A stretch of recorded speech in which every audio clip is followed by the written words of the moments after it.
When the homeowner tells you, we really like everything, but we're in between choosing you and this other roofing company. Now, in this video, I want to teach you a very simple two-step process to help you close more deals confidently when you're in the home right after you hear this. Because in today's time, roofing sales is more competitive than ever before. The level of professionalism is rising. The number of people investing in professional training instead of just winging it and figuring it out like many do or many of the past do, we are seeing that inside the house, it's getting more cutthroat, because in the past, all it took was just the one professional contractor to show up and present, and then the homeowners comparing them to the others, being like, wow, the classic Chuck in a truck showed up, wasn't prepared, tried to wing it, talk his way through it, didn't know what he was doing, whereas the professional ran a proper appointment and won the business. And now there's more and more people doing this, and I'm hearing that it's more and more common to hear this objection at the end. Thanks for coming out, we're choosing between you and this other contractor. So what many people do is they literally pull the hand grenade, and then instead of throwing the grenade, they throw the pin and they blow themselves and the sale up by saying and doing all of the wrong things, which often sounds like this. Well, we are a great company and we truly do care about our customers. We have a better product, a better service, and we put on a great roof, and we have a warranty that is just unmatched by anybody else. And when we try to sell ourselves at this moment, it falls on deaf ears, and what the homeowner feels is like you are pushing them into a sale, where instead we need to be pulling them towards us so they choose to work with us on their own. And that's what I'm going to be doing today, is teaching you that in this very simple two-step process. First, I just want to say a quick welcome or welcome back. Adam Bensman here, the Roof Strategist, and everything that I do is designed to help you and your team smash your income goal and give every customer an amazing experience. So if you're looking to level up your game or empower your team to be even more powerful salespeople, then I invite you to join me inside my free training center, and you can text the word free to 303-222-7133. You'll find resources that'll be great for the new hire, the person just jumping into the industry, the seasoned veteran looking to sharpen the axe, and including managers and owners who you want to really arm your team with powerful information to close more deals confidently. Again, just text the word free to 303-222-7133. There's no catch, and there's a link in the description as well. All right, let's get to it. Two-step process to win more deals confidently by pulling homeowners towards you when you hear, thanks, we're choosing between you and the other contractor. First, what we need to do is get what I call a pulse check, or a commitment on how that homeowner really actually feels about working with you. Then step two, I'm giving you a little bit of a teaser, is going to be learning how to ask the right questions so we can sell the right thing to the homeowner, with one very, very important disclaimer. You have to be able to fulfill upon it, because there's nothing worse than a smooth talking salesperson who says all the right things to win the business, but then the service end drops. So you have to do this the right way with some heart and actual care about your customers. So let's get to it. Now, first is when you hear this objection, hey, you know, we're in between choosing you and the other contractor, we need to get that pulse check and figure out what's the temperature of this customer. Are they hot? Are they warm? Are they cold? So we want to ask a couple of things. And for this example, I want to assume that the husband and wife, or the partners, whoever is making these decisions together, are both there. And it's going to go something like this. Hey, completely understand. And I want to say thank you. I'm truly honored to be selected in the running to earn your business. And I know it's a really big deal to choose a contractor that you like and that you trust. So may I ask, how are you feeling about everything that I share with you today?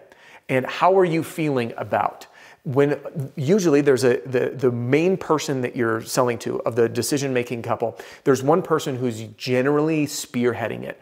And I want to pinpoint that person first. How are you feeling about everything? And they're going to say something along the lines, usually of, everything was great. We really like you a bunch, and you know, we just got to decide. So I get this commitment. They like everything, and I want them to share with me how they felt, which is usually leading with some compliments and validating their decision. Next, what I want to do is turn my attention to the other person in the party. Well, awesome. Well, I appreciate you sharing that, Tom. Peggy, how are you feeling about everything? And I want to get the buy-in from both Peggy and Tom. And I'm say, Peggy, how are you feeling about everything? And then generally Peggy's going to then say, hey, everything's great. I really like it. We really want to work with you, but we just have to make our decision. So that's the first step, is to just get that pulse check. How are you feeling about everything? By the way, one other thing, if you want to just add some humor, you can say, hey, you know, quick pulse check. How are you feeling about everything? Thumbs up, thumbs down. and just leave it like that. And then I even sometimes use my thumb. And that way, when you do that, that homeowner who's hearing it is like, you're giving them the easy way to say, you know, we really didn't like this, or I think we're gonna go a different direction. But if they told you that you're in the running, probably not. All right, so again, start with Tom, then move to Peggy. Next question. Now, I'd love to hear from each of you when it comes to selecting a contractor. What's your biggest concern? And the reason that I want to focus on the biggest concern is this will often reveal their biggest objection. And you don't always know what it is.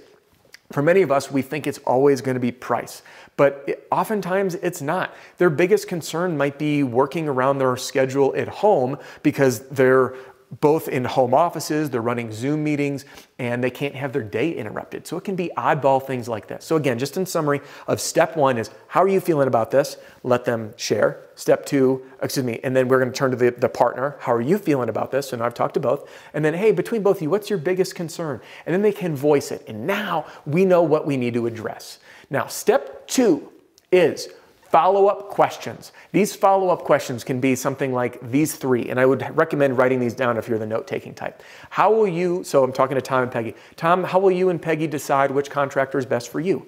What we're doing is asking into their decision-making process. How will they decide? And this is a relatively open-ended question, which means you might get direct criteria like, well, we're going to factor in the price and the warranty. And you might say, hey, well, we're going to wait till the next person comes out and we have one more, and then we're going to sit down and review everything side by side. All right. Question number two, what's the most important thing to you when it comes to selecting a contractor? So what I've done is in the beginning, I asked what's their biggest concern. And then I've asked, what is the most important thing to you when it comes to selecting a contractor? And often they're going to say a reputable company who stands behind their work, does the job at a fair value, and then is going to be there for us if anything comes up. And that's a very common response or something like that. And then the third question is my favorite question. It says, hey, I understand this is a really big decision. If we were to just play in fantasy land for a minute and remove price, if money was not an object, who would you be comfortable moving forward with? In this way, what we do is we've removed the financial component to help that customer make the emotional decision first, which if you did a great job in the home and you won, again, by creating a better experience, a stronger emotional experience, and then you won the comparison against how they're looking at others, you've likely done that work. And the one limiting factor is that financial component, that financial difference. And what we can do at this point is now speak to their answers if we can appeal to their deepest desires and their requests. So again, we're going to summarize this again in those two steps. Step one is, hey, Tom, thank you so much. Now, before I get going here, I'd love to hear from you. Just a quick pulse check. How are you feeling about everything I share with you? Oh, it was great. Awesome. And Peggy, how are you feeling about everything I share with you? Oh, so great. Excellent. And what would be your biggest concern when it comes to selecting a contractor? Well, our biggest concern is we just want to get a fair price. I can completely respect that. And I'm not even going to respond to that yet. Now I'm going to move on to step two, because I'm just fact gathering. Step two, how will you and Peggy decide which contractor is best for you? Let Peggy and Tom share. If you're a note taker, write these down. Next one, what's the most important thing, the number one most important thing to you when it comes to selecting a contractor? Let them share. And then the third question is, if money was no object whatsoever, which contractor would you feel most comfortable working with? And they'll describe that contractor. Now, once I have all of this information, which is their biggest concern, how they're going to make the decision, what's the most important thing to them, and then if money was no object, who could they speak to? Now, they've given me all of the answers already, which I can reiterate back to them. What you described is, and then I'll share that information, and if we fit the bill, I'll plug in all those specific details of how we do, and now I can go in for the close, and if I don't close that deal, I'll get that follow-up appointment set before I leave the house so I can ink it upon my return. So there you have it, my friends. That is my opinion of the best way to handle the situation when the homeowner says we're choosing between you and the other contractor. And remember this, that the other contractor is likely going to make that grenade mistake to blow himself up by simply selling himself and making that homeowner feel pushed, where you, my friend, are asking intelligent questions to learn about what they want and then providing them everything they just share with you by pulling them towards you so they choose you on your own free will. Use this two-step technique And you, my friend, will close more deals confidently and more easily inside the house. Hey, thanks for joining me in today's video. And just because our time here is about to wrap up doesn't mean your and my time has to. So if you haven't done it already, jump into the free training center right here. There's great information for you and your team and tons of videos organized by categories.